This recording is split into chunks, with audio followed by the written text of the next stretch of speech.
Hello student, गुडिल classes में आपका बहुत बहुत स्वागत है। क्लास 12 का हम लोग कर रहे थे अकाउंटेंसी फॉर शेयर कैपिटल। इसका बेसिक वीडियो, इंट्रोडक्शन वीडियो हम लोगों ने बनाया है, जिससे कि आपका एक अच्छा सा बेस तैयार हो पाए, आगे के थ्योरी आप अच्छे से समझ पाएँ, न्यूमेरिकल अच्छे से समझ पाएँ। तो इसलिए वो फर्स्ट और सेकंड पार्ट एक बार आप पहले ज़रूर देख लेना। फिर हम अब अपना एक थ्योरेटिकल पार्ट स्टार्ट कर रहे हैं, जिसमें बहुत अच्छी समझ आपकी बन पाएगी कि कंपनी क्या होती है, शेयर्स क्या होते हैं, टाइप्स ऑफ कंपनीज़ क्या क्या हैं और कंपनी के फीचर्स क्या हैं, वो हम आज के इस टॉपिक में कवर कर लेंगे। राइट। तो देखिए, सबसे पहले हम ये समझ लेते हैं कि कंपनी क्या है। कंपनी एक तरीके का क्या है, बिजनेस है, एक बिजनेस की फॉर्म है। ठीक है, जैसे ये हमारी एक कंपनी के लिए कोई हम एग्जांपल मान लेते हैं कि ये एक्स लिमिटेड हमारी एक कंपनी है। ठीक है, और कंपनी क्या होती है, एक सेपरेट एंटिटी होती है। ठीक है, सेपरेट एंटिटी मतलब एक आर्टिफिशियल पर्सन है जिसको अलग से एक पर्सन माना जाता है, क्योंकि इसका फॉर्मेशन किस तरीके से हुआ है, एक लीगल एंटिटी की तरह हुआ है और इसको एक पर्सन बनाया है। ठीक है, इसको एक पर्सन बनाया है। किसने बनाया है? रजिस्ट्रार ने। राइट। सबसे पहले क्या हुआ था कि इसका नाम रजिस्टर्ड कराया है और इसको एक लीगल पर्सन बनाया है। ठीक है ना, तो एक रजिस्ट्रार है जिसने इसको क्या बनाया है, एक लीगल पर्सन बनाया है। ठीक है, जिसको हमने क्या करा है, रजिस्टर किया है। राइट। जब हमने इसको रजिस्टर किया तब इस कंपनी को हमने एक लीगल फॉर्मेशन दिया है। ठीक है, तो ये हो जाता है कंपनी का एक अलग नेचुरल कंपनी, एक आर्टिफिशियल पर्सन होती है और इसका एक अलग एग्जिस्टेंस होता है अपने ऑनर से। अब इसके जितने भी ऑनर हैं, ऑनर मतलब एक तरीके से यहाँ पर तो शेयर होल्डर्स होंगे और शेयर होल्डर बहुत सारे हो जाते हैं कि ए बी सी डी, ये सब क्या है यहाँ पर, और भी बहुत सारे हो सकते हैं। ये सब इसके शेयर होल्डर्स हैं कंपनी के। ठीक है, और इस कंपनी का इनसे ऑनर से जो है अलग एग्जिस्टेंस रहता है। ठीक है, अगर हम यहाँ पर काउंट करें तो कितने पर्सन हैं, 1 2 3 4 5। अगर मैं इनको देखूँ, बाकी भूल जाते हैं, कितने हैं, 5। और एक ऑलरेडी भी कंपनी है तो 6 पर्सन होगा एक तरीके से। यहाँ पे ये एक अलग पर्सन है। ये चीज़ आप अगर आप अपने माइंड में डाल लेते हैं ना स्टार्टिंग से ही, तब आप ये समझ लीजिए आपको थ्योरेटिकल कंसेप्ट अच्छे से समझ आएगा, न्यूमेरिकल अच्छे से समझ आएगा। तब आप ये देखिए कंपनी क्या है, company is an artificial person. ये कंपनी भी एक पर्सन है आपकी तरह ही, लेकिन आप नेचुरल पर्सन है, ये आर्टिफिशियल है। और ये क्रिएटेड बाय लॉ, लॉ से, कानून के द्वारा इसको बनाया गया है। ठीक है, इसका एग्जिस्टेंस है हैविंग सेपरेट एंटिटी, और ये एक अलग एंटिटी है, एक इकाई है, ये भी एक पर्सन है विद परपेचुअल सक्सेशन। और ये भी क्या है, परपेचुअल सक्सेशन मतलब कॉन्टिन्यूस चलती रहती है। ठीक है, कॉन्टिन्यूस चलने वाली है, कभी रुकती नहीं है। ठीक है, ऐसा मान के हम चलते हैं। एंड अ कॉमन सील, और इसकी एक कॉमन सील रहती है, एक स्टैंप रहती है, क्योंकि हम लोग तो काम अपने हाथों से कर लेते हैं, लेकिन कंपनी क्या है, कंपनी ने कोई ऑर्डर दिया है या क्या दिया है तो हम उसको एक सील से, एक स्टैंप से हम बताते हैं। ठीक है, किसी को ऑर्डर देना है तो रिटर्न में लिख करके लेटर और उसको स्टैंप कर देते हैं, तो इसका मतलब ये ऑर्डर किसका है, कंपनी का है। तो इस तरीके से ये कंपनी क्या होती है, एक पर्सन होती है, सेपरेट मानी जाती है अपने जो भी ऑनर हैं या शेयर होल्डर हैं, और इसका परपेचुअल सक्सेशन रहता है कि कंटिन्यूस ये चलती है लाइफ, और इसका कॉमन सील रहती है। ये एक डेफिनेशन कंपनी की है। ठीक है, कंपनी के बारे में कोई आपसे पूछता है कि कंपनी क्या है तो आप बता सकते हो आर्टिफिशियल पर्सन है और एक सी कॉमन सील होती है, बहुत कॉमन पॉइंट है। राइट। अब बात आ जाती है कि कंपनी के शेयर्स क्या हैं। ठीक है, शेयर्स कंपनी के क्या होते हैं। देखिए, शेयर्स अगर आप स्टार्टिंग से देख रहे हैं, क्लासेस को स्किप नहीं करें, ठीक है, तो आपको देखिए ये क्लियर होगा शेयर क्या है। ये हमारी एक कंपनी है, जो भी है, ठीक है, जो भी कोई कंपनी होगी, नाम नहीं दे रहे, कंपनी है कोई भी। अच्छा, अब कंपनी क्या होती है, कुछ हिस्सों में डिवाइड रहती है, उसी को हम शेयर कहते हैं। हिंदी में शेयर को हिस्सा, टुकड़ा, अंश, पार्ट, कुछ भी कह सकते हैं। अब आप ये देखिए कि इस कंपनी के बहुत सारे पार्ट हैं एक तरीके से, और वो पार्ट कैसे हैं dear student, equal equal part हैं। वो कैसे हैं, इक्वल। अब यहाँ पर तो हमने ऐसे बना दिया है, अब ये एक पार्ट है, इक्वल इक्वल पार्ट होंगे वो, ये एक पार्ट है, ये एक पार्ट, ये इस तरीके से कितने पार्ट हो सकते हैं। यहाँ पर तो एग्जाम्पल है, कंपनी के पार्ट हो सकते हैं 1000 हो सकते हैं, 100 हो सकते हैं, लाख हो सकते हैं। तो इस तरीके से बहुत सारे पार्ट कंपनी के हो जाते हैं और एक पार्ट की वैल्यू को डिसाइड कर दिया जाता है। जैसे पहले हमने बताया था कि 1000 पार्ट हैं, कितने पार्ट कर दिए हमने इस तरीके से 1000, और एक पार्ट कितने का है, 100 रुपये का है। तो टोटल अब आप यहाँ पर काउंट करें, ये तो हो गया रुपीज़ और ये हो गया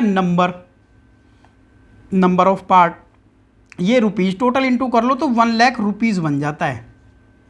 तो ये इस कंपनी का शेयर है, राइट, आप लिख लेना है समझने के लिए, शेयर है, शेयर की वैल्यू है, ठीक है। हाँ, यानी इसका क्या है, value, amount of share, right, क्या है, amount of each share, amount of each share है, मल्टीप्लाई में नंबर ऑफ शेयर है, नंबर ऑफ शेयर, और इस तरीके से टोटल कैपिटल बन जाती है, टोटल शेयर कैपिटल बन जाती है। क्या बन जाती है, शेयर कैपिटल कितनी है, नोट कर लेना प्लीज़ इसको। हाँ, ये तो कंसेप्ट आपको बता दिया, बट शेयर क्या है, शेयर तो यही है कि शेयर, एक शेयर ये, 2 शेयर ये, तो यहाँ पर एग्जांपल में 1000 शेयर है, ठीक है, यानी एक फर्म के 1000 पार्ट्स कर दिए हैं।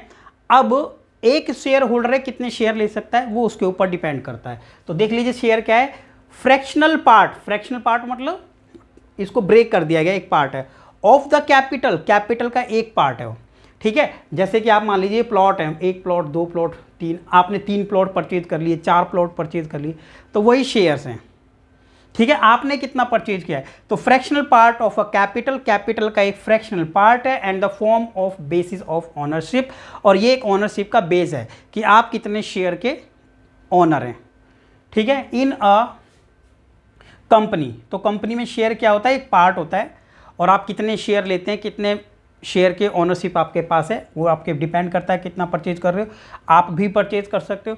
Share are generally of 2 type, 2 type के शेयर जनरली पाए जाते हैं, वैसे और भी होते हैं, equity shares and preference share. तो ये 2 तरीके के जनरली आप देखेंगे शेयर्स पाए जाएंगे, इनकी भी अलग अलग फर्दर इनको कैटेगराइज किया जा सकता है प्रेफरेंस शेयर को। तो इक्विटी शेयर और प्रेफरेंस शेयर तो अच्छी डेफिनेशन है, ध्यान रखें इसको, ठीक है, नोट कर लें इसको प्लीज़। अब आ जाते हैं पॉइंट नंबर नेक्स्ट पर, बहुत इंपॉर्टेंट पॉइंट अब हमारा स्टार्ट होने वाला है, ये देख लेते हैं, ठीक है। ये चलिए, ये ध्यान रख लेना आप, 1 लाख रुपए का है, नोट करते जाएं, ठीक है, नोट जरूर करें। अब आ जाते हैं हम अपना पॉइंट नंबर नेक्स्ट जो है, कैरेक्टरिस्टिक्स या फिर फीचर्स ऑफ अ कंपनी। एक कंपनी जो हमने पढ़ी है उसके क्या क्या फीचर हैं। जो डेफिनेशन आपने अभी पढ़ी ना, आपने जो डेफिनेशन अभी आप देखी थी उसी के अंदर कई फीचर्स थे, ठीक है। जैसे आपने पढ़ा कि company is a artificial person, एक फीचर, ठीक है। उसके बाद आपने पढ़ा था कि कंपनी एक परपेचुअल सक्सेशन होता है उसका, ठीक है, तो कंटिन्यूस चलती है, ठीक है। Company has a common seal, company की एक कॉमन सील होती है ऑलवेज, तो ये उसके फीचर्स हैं, तो वहाँ पर थे। तो बॉडी कॉरपोरेट, तो ये कॉरपोरेट बॉडी होती है, ठीक है, जिसका किस तरीके से होता है एग्जिस्टेंस, बाय लॉ। तो एक कॉरपोरेट बॉडी होती है, a company is formed according to the provision of law, by law के द्वारा बनाई जाती है, ठीक है।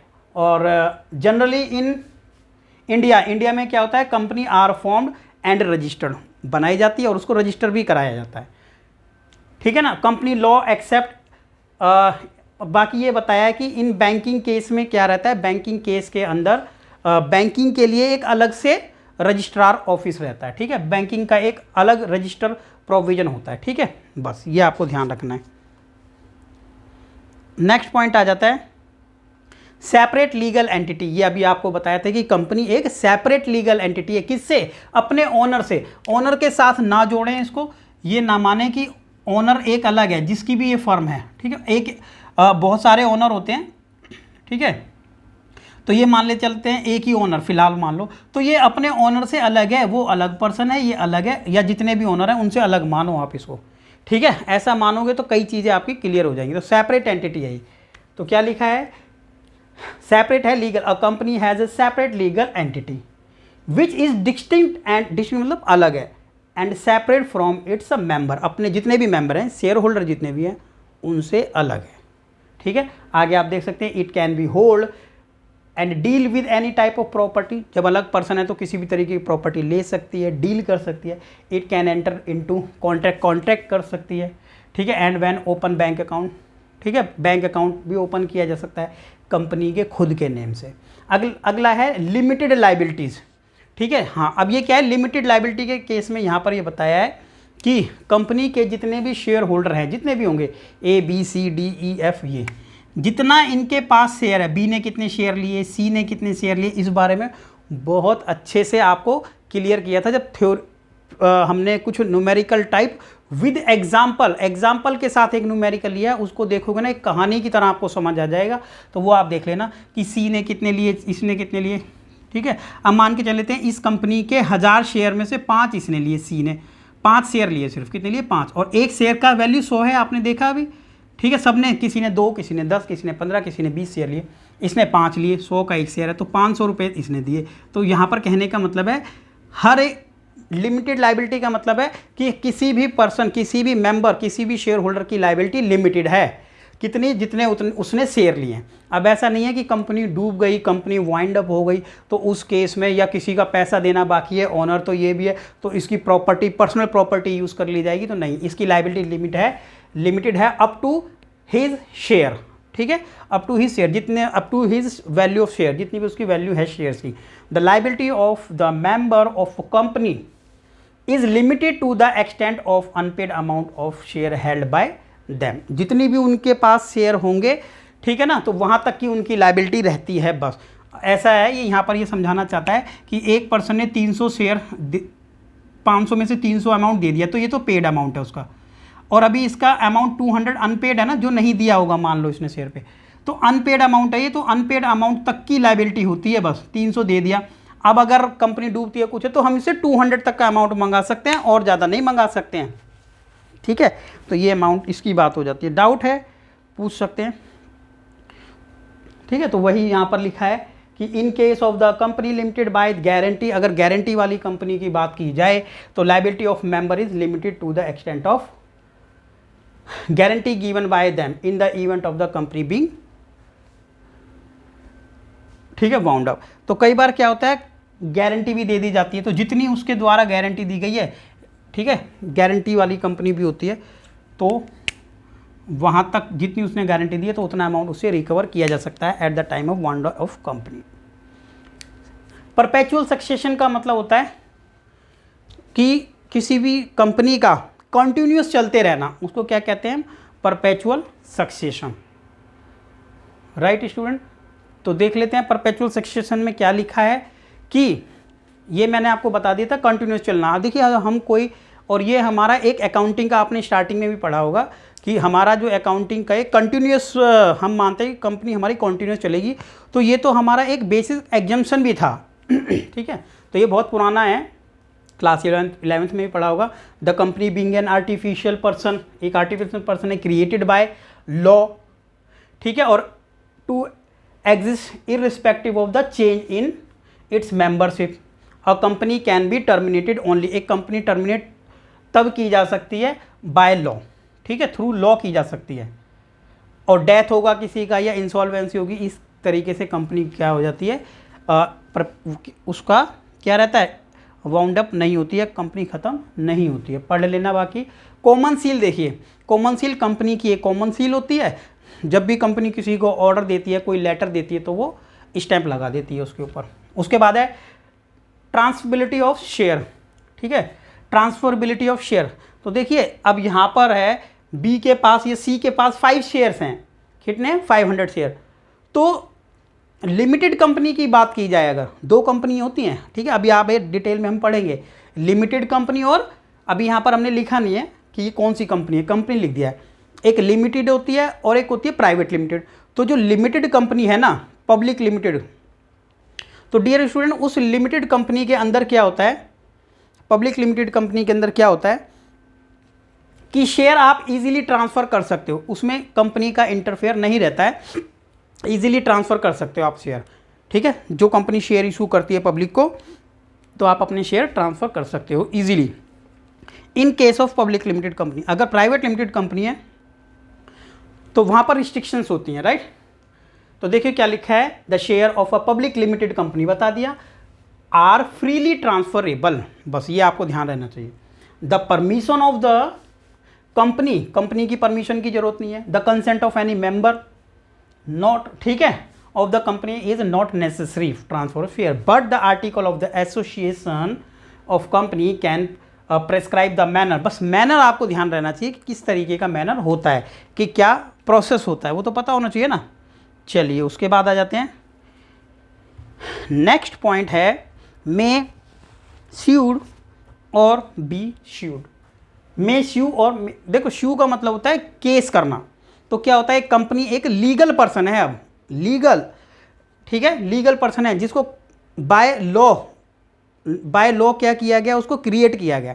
अब ये कंपनी अपने नाम से किसी के ऊपर केस कर सकती है, ठीक है। और कई बार आपने सुना भी होगा कि इस कंपनी पर केस चल रहा है उस कंपनी के नाम से। अब ओनर तो बहुत सारे हैं, ठीक है, ओनर बहुत सारे होते हैं, तो कंपनी के नाम से ही हम लोग क्या करते हैं, कंपनी के नाम से जानते हैं। टाटा लिमिटेड कंपनी है, ठीक है, XYZ कोई और भी कंपनी है, तो हम क्या करते हैं, कंपनी के नाम से जानते हैं। तो कंपनी के ऊपर केस किया जा सकता है, कंपनी भी किसी और के ऊपर केस कर सकती है because of legal person, right, वो भी लीगल पर्सन है, जैसे लोग केस कर देते हैं वैसे ही।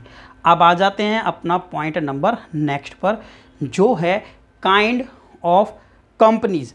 तो हमने ये तो पढ़ लिया कि कंपनी होती है, कंपनी के फीचर्स होते हैं, लेकिन कंपनी का जो है किस तरीके की कंपनी होती है, ठीक है। तो देखिए कंपनी को स्टूडेंट हमने डिवाइड किया on the basis of liability, liability को देखते हुए, ठीक है, कि लाइबिलिटी किस तरीके की हमारी है उस बेस पर हमने डिवाइड किया है कंपनी को। तो लाइबिलिटी के बेस पर 3 टाइप की हमारे पास कंपनी है। कंपनी लिमिटेड बाय शेयर्स, ठीक है, किसके हिसाब से, लाइबिलिटी।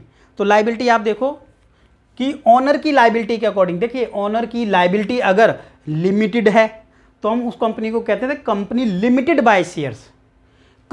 और मेंबर्स की लाइबिलिटी अगर गारंटी उन्होंने दे रखी है, एक तो लिमिटेड है, बस जितना उनका शेयर है बस वहीं तक, एक है गारंटी भी दे रखी हो उन्होंने, यानी अपना शेयर तो है जितना भी है उन वहाँ तक की तो लाइबिलिटी है, उसके एक्स्ट्रा भी अगर उन्होंने दे रखी होगी गारंटी तो वो भी हो जाती है। और थर्ड नंबर पर आ जाती है unlimited liabilities company, unlimited liability company. तो 3 तरह की कंपनी होगी, लिमिटेड लाइबिलिटी वाली कंपनी हो गई एक, तो एक होगी अनलिमिटेड लाइबिलिटी और एक होगी गारंटी, ठीक है, हाँ, यानी कंपनी लिमिटेड बाय गारंटी। तो ये 3 पार्ट्स में डिवाइड किया है लाइबिलिटी को लेकर के। अब आप इसमें क्या समझते हैं कि कंपनी लिमिटेड बाय शेयर्स, इससे आप क्या समझते हैं कि कंपनी लिमिटेड बाय शेयर से हम क्या समझते हैं, ये देखिए ये वो चीज़ हो गई। अभी हमने पढ़ा था कि एक मेंबर की लाइबिलिटी एक्चुअल में होती कितनी है, तो सबसे मेन कंपनी वो यही है, हमारे इंडिया में जो सबसे ज़्यादा पाई जाती है वो यही कंपनी है। और जिसमें एक पर्सन की लाइबिलिटी कितनी होती है, जितना उसके पास शेयर लिया है उसने, उसके अमाउंट तक की उसकी लाइबिलिटी होती है, if the company will be wound up.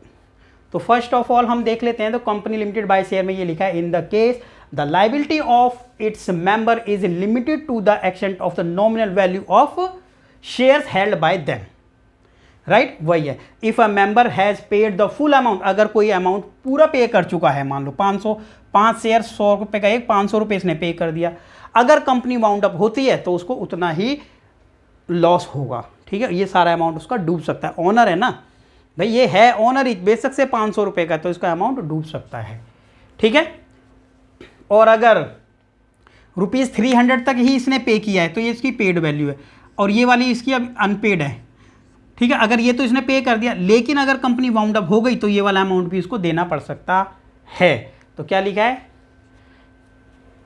There is no liability on his part whatever so may be of the डेप्ट ऑफ द कंपनी। अब इसको कुछ पे नहीं करना, इसके अलावा लिखा है ही need to pay a single पैसे, नीड नॉट टू पे, अब उसको कुछ भी पे नहीं करना है प्राइवेट प्रॉपर्टी से। However if the there is any liability involve, अब बेशक से कोई लाइबिलिटी बनती हो लेकिन इसको नहीं पे करना है।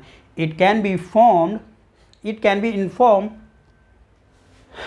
During the existence of the company as well as during the wind up. अब इसको कुछ भी पे नहीं करना है, कंपनी चाहे वाउंड अप होती है। अब देखिए लिमिटेड, देख लेते हैं सेकंड नंबर क्या लिखा है, कंपनी लिमिटेड बाय गारंटी। इसमें क्या होता है कि शेयर होल्डर ने कुछ गारंटी दे रखी होती है अमाउंट की, तो उसका शेयर तो चला ही जाएगा, और कुछ जहाँ तक भी उसने गारंटी दे रखी होगी वहाँ तक का उसको पेमेंट करना पड़ेगा। तो इसलिए लिखा है in the case the liability of the its member is limited amount up to amount they undertake to contribute in the event of the company being wound up. ऐसा वाउंड अप के case में होता है only, जब wound up company हो रही है तब कितनी लायबिलिटी उसके ऊपर एक्स्ट्रा आ जाती है वो उसको पे करना है वाउंड अप के केस में। दस the liability of the member will be arise only event of its wound up, right. Third number है अनलिमिटेड कंपनी।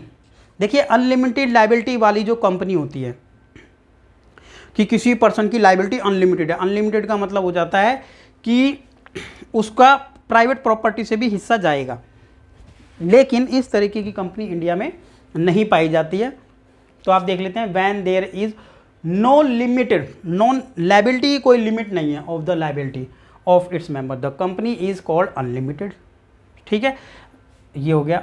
आपने देखा होगा पार्टनरशिप फर्म होती है या सोल प्रोप्राइटरशिप फर्म होती है ना, एकल स्वामित्व, एक मालिक होता है, उनकी लायबिलिटी अनलिमिटेड होती है। अगर बिजनेस डूब गया, ठीक है, तो क्रेडिटर्स की पेमेंट करनी पड़ेगी, तो जो भी पेमेंट वो करेगा अपने बिजनेस को सेल आउट करेगा और अपनी पर्सनल एसेट्स भी सेल आउट कर सकता है, ठीक है, करनी पड़ सकती है। When the company property is not sufficient to pay off its डेप्ट, अगर डेप्ट नहीं पे करता है, ठीक है, तो क्या लिखा है the private property of its member can be used, ठीक है, फॉर द पर्पज। अब लिखा है in this word the creditor claim, creditor claim कर सकते हैं ऐसे केस में, राइट, क्योंकि अनलिमिटेड लायबिलिटी वाला केस है। तो ये हमने पढ़ा था अभी कि लायबिलिटी के बेस पर कंपनी कितने तरीके की होती है, on the base of liability. अब ये आ गया है on the basis of member, ठीक है, मेंबर के बेस पर भी हमने कंपनी को कैटेगराइज किया है। अब हम हमेशा ये पढ़ते आते हैं कि प्राइवेट लिमिटेड कंपनी है, पब्लिक लिमिटेड कंपनी है। पब्लिक लिमिटेड अगर आपके सामने आ जाए तो ये समझ लेना कि पब्लिक बहुत ज़्यादा है, राइट स्टूडेंट, कि पब्लिक बहुत ज़्यादा है। वहाँ पर पब्लिक कंपनी के अंदर ज़्यादा मेंबर होते हैं, ठीक है। और दूसरा नंबर हो जाता है प्राइवेट कंपनी, इसके अंदर मेंबर कम होते हैं। और एक 1 पर्सन कंपनी है, पॉइंट नंबर थर्ड। तो पर्सन के अकॉर्डिंग डिवाइड किया गया on the basis of member. तो फर्स्ट नंबर पर लिखा है पब्लिक कंपनी, इसके अंदर no restriction of transfer of share, ये कंपनी के अंदर ट्रांसफर ऑफ शेयर पे कोई रिस्ट्रिक्शन नहीं होता, अभी पढ़ा था हम लोगों ने। उसके बाद आ जाता है a company, public company must have at least 7 member, कम से कम तो इसके 7 मेंबर होने चाहिए और ज़्यादा की कोई लिमिट नहीं है। उसके बाद आ जाएंगे हम, तो ये पूरा हम आज कवर कर लेते हैं किसको, अपने कंपनी क्या है उसको भी, तो अगली क्लास में हम शेयर्स को डिटेल में पढ़ेंगे। फिर आ जाएगा प्राइवेट कंपनी क्या है। देखिए प्राइवेट कंपनी है, रिस्ट्रिक्शन होता है the right to transfer of share. यहाँ पर इस केस में क्या होता है कि हम पब्लिक कंपनी में तो फ्रीली ट्रांसफ़र कर सकते हैं शेयर्स, लेकिन यहाँ पर रिस्ट्रिक्शन रहता है, ठीक है ना। उसके बाद है private company must have at least 2 member, इसके कम से कम मेंबर 2 और मैक्सिमम कितने 200 होते हैं, ये इसका मेन फीचर्स रहा। अब एक आ जाता है 1 पर्सन कंपनी, कौन सा है स्टूडेंट, 1 पर्सन कंपनी, ठीक है, ये 1 पर्सन कंपनी है, बहुत कम पाई जाती है इंडिया के अंदर। Section 2 subsection 62 of the company act 2013 defined OPC 1 person company, right, which has only 1 person, जिसका एक ही पर्सन होता है, नाम से क्लियर है। रूल ऑफ 3, ठीक है, rule 3 of the company and corporation rule 2014 provide that 2014 company act जो हमने उसको इनकॉर्पोरेशन में दिया हुआ था, तो ये कुछ पॉइंट यहाँ पर दिया 14 में कि ओनली अ नेचुरल पर्सन, क्या लिखा है, only a natural person being an Indian citizen, एक नेचुरल पर्सन होना चाहिए, इंडियन सिटीजन होना चाहिए एंड रेजिडेंट इन इंडिया, ठीक है, can form the 1 person company, वही इंडिया का एक पर्सन 1 कंपनी को फॉर्म कर सकता है, 1 पर्सन कंपनी को। It can not carry out non banking financial investment activity, और ये किसी भी तरीके की नॉन बैंकिंग एक्टिविटी नहीं कर सकता है, इन्वेस्टिंग एक्टिविटी, राइट। तो यानी investing activity it can carry non, ठीक है, it can not carry out the non banking, सारी एक्टिविटीज़ को बैंकिंग वाली करनी पड़ेगी, ठीक है, कैश में नहीं कर सकता है। It's paid up share capital, जो भी इसकी पेड अप शेयर कैपिटल है is not more than 50 lakh, paid up share capital इस कंपनी की जितनी भी total paid up share capital है वो 50 लाख से ज़्यादा नहीं होगी। क्या लिखा है, it's paid up share capital is not more than 50 lakh, 50 lakh से ज़्यादा इसकी कैपिटल नहीं होनी चाहिए। इट्स एवरेज एनुअल जो टर्नओवर इसका आएगा, ठीक है, इट्स एवरेज एनुअल टर्नओवर जो पूरे साल का है वो 3 ईयर के बेस पर होगा, ठीक है, लास्ट 3 ईयर के बेस पर, does not exceed the 2 crore, और वो 2 करोड़ से ज़्यादा नहीं होना चाहिए। ये 1% कंपनी का केस है। तो यही था हमारा, यहाँ तक हम लोगों को जो करना था। उसके बाद डियर स्टूडेंट हम पढ़ने वाले हैं अपने नेक्स्ट वीडियो में शेयर्स के बारे में कि शेयर्स की टाइप्स कितनी होती है। आज हमने कंपनी को ज़्यादा फोकस करके कंप्लीट किया है, ठीक है। तो ये पार्ट हो जाता है हमारा कंप्लीट। अब एक शेयर्स को लेकर के थ्योरेटिकल अच्छा कंसेप्ट उसको क्लियर कर लेंगे, फिर हम पहुंचेंगे अपने टोटली न्यूमेरिकल पार्ट पर। तो मिलते हैं नेक्स्ट वीडियो में। Okay, thank you.